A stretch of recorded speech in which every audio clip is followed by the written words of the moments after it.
Bismillahirrahmanirrahim. Alhamdulillah wassalatu wassalamu ala Rasulillah wa ala alihi wa ashabihi wa man walah wa ba'd. Assalamualaikum warahmatullahi wabarakatuh. Bulan Sya'ban adalah bulan yang penuh dengan kemuliaan. Salah satu bulan yang penuh dengan keagungan. Sesuai dengan namanya, bulan Sya'ban itu adalah bulan yang di situ tersedia berbagai macam amal ibadah. Bulan Sya'ban sesuai namanya yang terambil dari kata syu'bah, asy-sya'b. Asy-sya'b adalah bulan yang yatasya'abu minhu al-khair al-katsir. Bulan yang di situ bercabang banyak amal kebajikan. Kita tentu tidak mengagungkan bulan Sya'ban ini karena keagungan bulan tersebut. Tetapi kita mengagungkan bulan Sya'ban ini karena ada berbagai peristiwa yang dialami oleh Rasulullah SAW dan juga ada beberapa hal yang membuat kita perlu mengingat dan merayakannya. Jadi keagungan bulan Sya'ban itu adalah karena keagungan beberapa peristiwa yang terjadi di bulan itu, dan ketika kita merayakannya, sesungguhnya ini mengingatkan kita agar mencintai dan mengagungkan siapa yang mengalami peristiwa-peristiwa penting itu. Di antara berbagai peristiwa penting yang terjadi di bulan Sya'ban ini adalah yang pertama, di bulan Sya'ban itu terjadi apa yang disebut dengan tahwilul qiblah, perpindahan kiblat. Kaum muslimin dari yang semula mereka itu sholat menghadap Masjidil Aqsa dipindahkan ke Masjidil Haram setelah sekian lama. Rasulullah SAW mendambakan agar kiblat kaum muslimin itu adalah ke Masjidil Haram yang ada di kota Makkah. Sejak perintah salat itu diturunkan saat Isra dan Mi'raj, Rasulullah bersama para sahabatnya itu melakukan salat menghadap Masjidil Aqsa sampai mereka hijrah ke Madinah kurang lebih 17 bulan 3 hari. Selama 17 bulan 3 hari berada di kota Madinah, itu masih menghadap ke Masjidil Aqsa, dan setelah turun ayat qad nara taqalluba wajhika fis samai falanwalliyannaka qiblatan tardaha, maka disitulah terjadi perpindahan kiblat kaum muslimin ke Masjidil Haram yang memang sangat didambakan oleh Rasulullah SAW, dan ini membenarkan firman Allah yang menyatakan wala saufa yu'tika rabbuka fatardha. Allah akan memberikan, menganugerahkan kepadamu sampai engkau itu ridha, wahai Nabi Muhammad SAW. Yang kedua, di bulan Sya'ban ini turun sebuah ayat yang memerintahkan kepada kita untuk bersalawat kepada Rasulullah SAW. Dalam sebuah firman-Nya Allah menyatakan, innallaha wa malaikatahu yusalluna 'alan nabi ya ayyuhalladzina amanu sallu 'alaihi wa sallimu taslima. Ayat ini turun di bulan Sya'ban. Tepatnya ada yang berkata itu di tahun kedua setelah Nabi hijrah ke Madinah. Oleh karena itu banyak ulama menyebut bahwa bulan Sya'ban ini adalah bulan salawat. Yang ketiga, di bulan Sya'ban ini ada satu malam yang begitu sangat istimewa. Malam itu adalah malam nisfu Sya'ban, yang disebutkan bahwa pada malam itu amal manusia itu akan diperlihatkan kepada Allah Subhanahu wa ta'ala, dan Allah akan menyaksikan hamba-hambanya pada malam itu, dan kalau ada yang memohon ampunan, Allah akan berikan ampunan kepadanya. Dan kalau ada yang berdoa, akan diijabahi oleh Allah Subhanahu wa ta'ala. Dan bulan Sya'ban ini juga dikenal sebagai bulan turfa'u fihil a'malu ila rabbil alamin. Bulan diangkatnya amal perbuatan manusia kepada Allah Subhanahu wa ta'ala. Ada sejumlah riwayat yang menjelaskan bahwa diangkatnya amal itu terjadi beberapa tahap.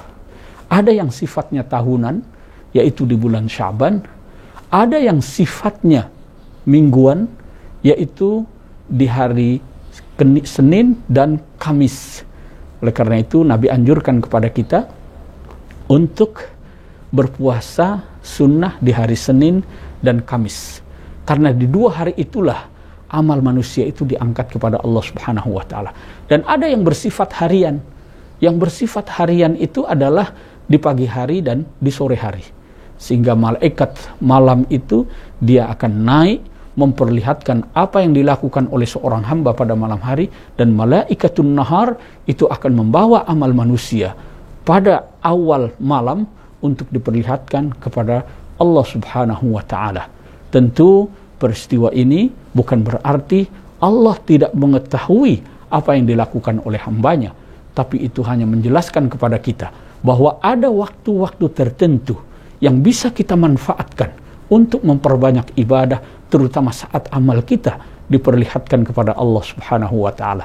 Dalam satu hadisnya Rasulullah sallallahu alaihi wasallam mengatakan bahwa bulan Sya'ban ini adalah bulan yang yaghfulu anhu katsirun minan nas baina Rajab wa Ramadan.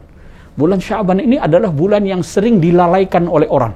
Karena orang banyak mengagungkan bulan Rajab, memuliakan bulan Ramadan, Sya'ban ini adalah bulan yang kejepit. Oleh karena itu Rasulullah sallallahu alaihi wasallam mengingatkan kepada kita bahwa di bulan Sya'ban inilah bulan amal kita itu diangkat, turfa'u fihi al-a'malu ila rabbil alamin. Dan Rasulullah sallallahu alaihi wasallam menginginkan agar ketika amalnya itu diangkat dalam keadaan berpuasa. Wa inni uhibbu an yurfa'a amali wa ana sha'im. Oleh karena itu Rasulullah menganjurkan untuk puasa di hari Senin dan Kamis dan memperbanyak puasa di bulan Sya'ban. Tidak ada bulan di luar bulan Ramadan yang paling banyak dipuasai oleh Rasulullah sallallahu alaihi wasallam melebihi bulan Sya'ban ini. Oleh karena itu di bulan yang penuh dengan keagungan ini ada banyak hal yang bisa kita lakukan. Yang pertama adalah memperbanyak puasa sebagaimana dianjurkan oleh Rasulullah sallallahu alaihi wasallam. Sebagai bulan diangkatnya amal perbuatan kita ini, maka kita sebagaimana dinyatakan oleh Rasulullah sallallahu alaihi wasallam berupaya agar amal kita ketika diangkat itu kita dalam keadaan berpuasa. Yang kedua adalah memperbanyak sholawat. Mari kita hidupkan bulan Sya'ban ini dengan memperbanyak sholawat, karena bulan Sya'ban ini adalah bulan sholawat, yaitu bulan diturunkannya firman Allah yang memerintahkan kepada kita untuk bersalawat kepada baginda Rasulullah sallallahu alaihi wasallam. Yang ketiga, mengingat kemuliaan malam pertengahan Sya'ban atau Lailatul Nisfi min Sya'ban, maka berdasarkan sejumlah riwayat, walaupun riwayat-riwayat itu banyak yang dhaif, tetapi para ulama bersepakat bahwa hadis-hadis dhaif itu kalau dia berkumpul, maka itu bisa mengangkat derajatnya menjadi hadis yang hasan paling tidak. Dan para ulama pun bersepakat bahwa hadis-hadis yang terkait dengan fadailul a'mal itu dapat diamalkan tentu dengan syarat-syarat tertentu. Oleh karena itu, banyak para ulama mengajarkan kepada kita untuk menghidupkan malam nisfu Sya'ban itu dengan pelbagai amal ibadah. Solat-solat sunnah, lalu kemudian zikir kepada Allah Subhanahu wa taala, dan zikir yang terbaik itu adalah membaca Al-Qur'an dan memperbanyak salawat kepada Rasulullah sallallahu alaihi wasallam. Mari kita hidupkan bulan Sya'ban ini dengan mendekatkan diri kepada Allah Subhanahu wa taala. Memperbanyak puasa, memperbanyak sedekah, memperbanyak zikir dan bacaan kita kepada Al-Qur'an, dan memperbanyak bacaan salawat kita kepada baginda Rasulullah sallallahu alaihi wasallam. Mudah-mudahan dengan itu hati kita ini menjadi siap untuk memasuki bulan Ramadan, sehingga kita bisa mengisi Ramadan dengan amal-amal yang lebih baik lagi, dengan kesiapan hati yang lebih mantap lagi. Mudah-mudahan kita dapat memperoleh keberkahan bulan Rajab dan Sya'ban, dan mudah-mudahan kita sampai kepada bulan Ramadan untuk mendapatkan berbagai karunia dan anugerah yang Allah sediakan di bulan Ramadan. Demikian, semoga bermanfaat. Hadanallahu wa iyyakum ajma'in. Wallahul muwaffiq ila aqwamit thariq. Wassalamualaikum warahmatullahi wabarakatuh.